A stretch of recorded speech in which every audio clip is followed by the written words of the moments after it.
the asteroid belts and the remains of millenary supernovas. She'd spent months or maybe even years on the star systems closest to the sun, searching in vain for habitable planets, and she hypothesized the positions of celestial bodies similar to Earth. One thing led to another, each refuting the one before, obliging her to start her research all over again.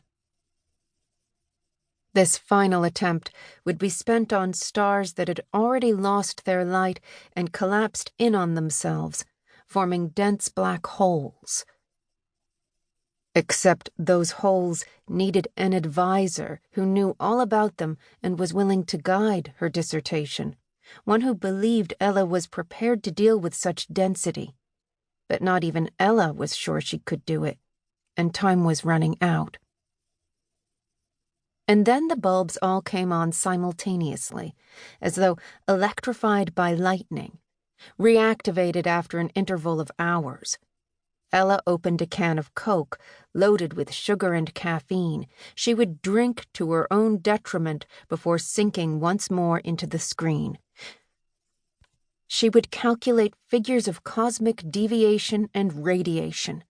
She would measure the movement of the stars stretched out around the spinning, greedy, point-of-no-return black hole that would soon swallow them. And she'd type formulas she would later proceed to disprove. Al would see her appear in the doorway that morning and the ones to come, and the scar across his forehead would wrinkle. Ella would understand that he, too, had stopped believing she could finish. It was while thinking about blackouts and bottomless holes that the desire to get sick ignited in her. Ella considered it, but couldn't decide on an illness. A cold or a flu wouldn't give her the time she needed to finish the thesis.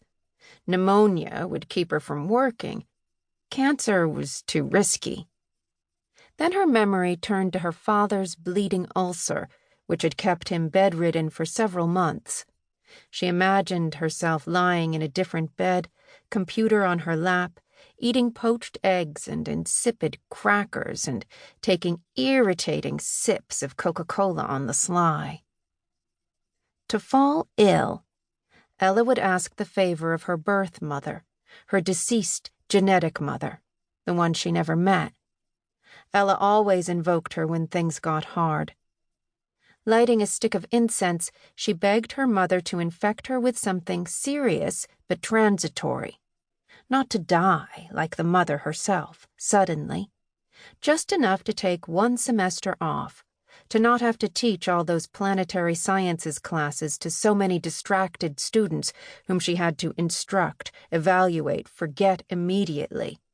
Just a brief reprieve from that poorly paid job so she could dedicate herself fully to another job that paid nothing at all.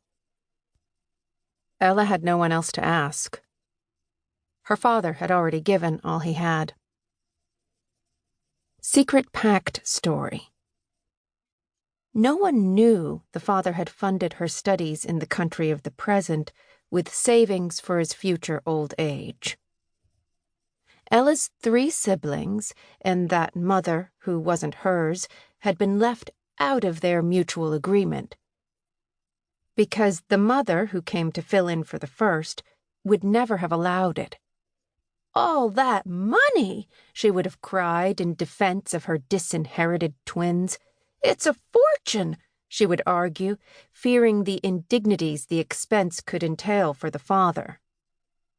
The father would never have told his second wife that this was the promise he'd made to the first in critical condition after her daughter's birth.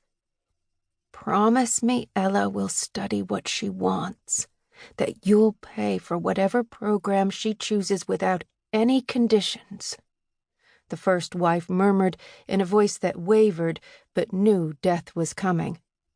"It's what I would have wanted, what I would have done. Study. If I hadn't—" and she stopped, closed her eyes a long second.